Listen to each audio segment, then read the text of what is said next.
Sebetulnya setiap amal itu berpotensi mempercepat terkabulnya doa. Tapi ada yang istimewa. Ada yang istimewa. Dari mana taunya rumus doa dengan amal? Al-Baqarah ayat 186. Wa idza sa'alaka 'ibadi 'anni fa inni qarib. Ini rumusnya. Ujibu da'watad da'i idza da'ani. Belum selesai. Fal yastajibu li wal yu'minu bi la'allahum yarshudun. Aku tahu hambaku tuh kalau ngadap kepadaku motifnya cuma dua. Kalau bukan tobat minta. Allah declare-nya begitu. Hamba aku tuh begitu. Kalau yang tobat kan mojok-mojok gitu kan, kadang malu. Maaf, bukan berarti yang di pojok tobat ya. Kadang terus sujud, tobat, atau minta. Ada kebutuhan. Kata Allah jangan malu. Masya Allah. Kalau mau tobat jangan malu. Allah melarang malu. Tobat itu urusan kita dengan Allah. Ikhwan, teman-teman. Gak usah malu. Jangan takut dengan manusia. Karena manusia tidak menilai tobat kita. Allah yang menanti tobat kita. Gak usah malu. Pernah mabuk, pernah zina, pernah bunuh orang, pengen tobat, gak usah berpikir bagaimana manusia menilai. Datang ke masjid. Yang menanti kita Allah, bukan manusia. Hati-hati provokasi setan. Setan selalu menghambat seseorang jadi baik. Dia gak mau seorang itu soleh, selalu salah. Makanya ketika ada orang salah pengen jadi soleh, ditanamkan pada dirinya. Dan provokasinya gak nyambung. Kamu nanti ada si fulan, gak enak kelihatan. Ya kan? Masa ria gitu. Ya, nanti ada begitu, padahal yang menunggu tobat kita itu bukan manusia. Pencipta kita Allah.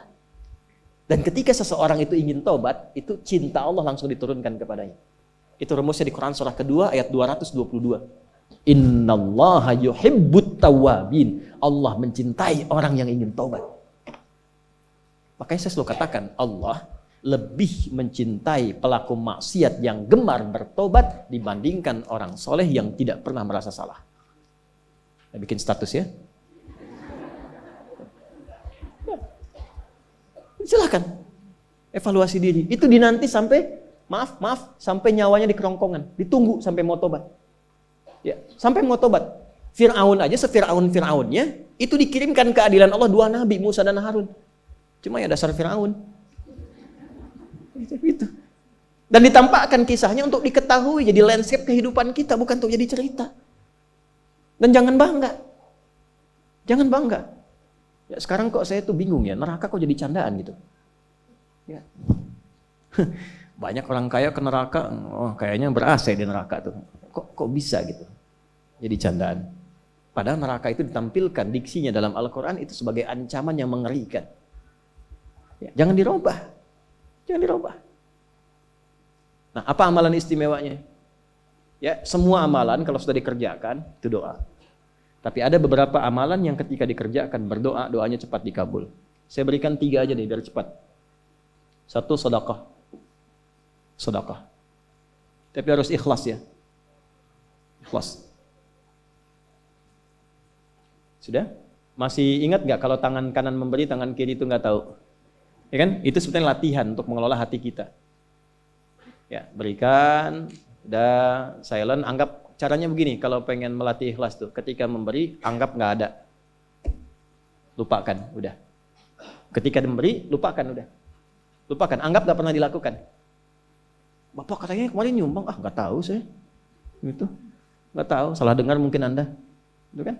Bukan berarti untuk bisa menepikan atau menafikan atau mengelak dari berbohong dari amalan, bukan. Tapi kita melatih hati kita. Oh, saya nggak tahu. Maksudnya apa? Karena saya sudah melupakan itu dalam hati kita. Ya, mungkin Anda salah dengar. Tapi itu disebut kok adik, bukan adik saya. Mungkin adik kan banyak. Pasaran nama adik itu, kan? Ya, itu cari. Setelah itu isi dengan doa, diam-diam doa. Ya, walaupun nggak diungkapkan dalam hati, sih. Kalau disanjung nggak usah dibalas. Terima kasih Pak, Masya Allah, terima kasih. Nggak usah dibalas. Lupakan aja lah. Saya pun nggak tahu itu kan Allah aja nitip lewat saya. Sudah, terus doa. Itu melatih.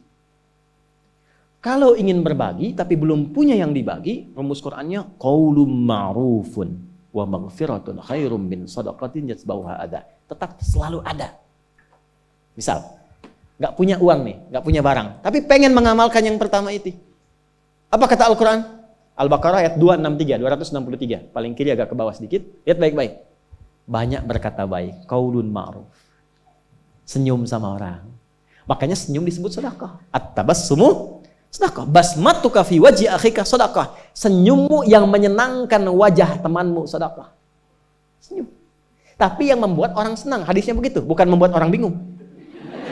Keluar dari sini senyum. Ya Allah. Orang senang, itu sedekah, itu dinilai. Begitu orang senang, doa. Itu lebih baik, kata Al-Quran ya, itu lebih bagus kata-kata baik yang menenangkan, itu bahkan nilainya lebih tinggi dibandingkan memberi tapi masih komen. Dan komennya kadang nyakitin. Kasih bantuan 100 juta, terima kasih Pak, aduh Bapak itu sangat luar biasa. Iya, itu kan kewajiban saya, bukan apa-apa, karena Anda kan miskin juga gitu. Anda kan asnaf yang 8 gitu kan. Nah, itu hilang, turun. Dibanding dengan yang kata-kata tadi, lebih bagus yang kata. Satu, sedekah. Kedua, cepat. Al-Quran. Kedua apa? Kalau habis ngaji, doa. Ini yang jarang sekali dilakukan sekarang. Saya melihat kadang habis ngaji itu tutup. Sadaqallahul azim, selesai. Emang Anda nggak bilang sadaqallah pun sudah sadaqallah. Maha benar Allah dengan segala firman-Nya. Sudah maha benar. Anda ucapkan itu, setelah itu doa. Ada yang selesai, alhamdulillah rabbil alamin. Iya, betul. Segala puji milik Allah. Anda ucapkan, setelah itu doa. Allahumma arhamna bil Qur'an. Waj'alil Qur'ana sahiban lana fid dunya, syafi'an lana fil akhirah. Ya Allah, rahmati kami dengan rahmat Al-Qur'an. Berikan cahaya Quran dalam hidupku. Jadikan temanku di dunia, syafaat bagiku di akhirat. Minta. Berikan keberkahan dari ayat-ayat yang aku baca. Kan satu hurufnya 10, mahal.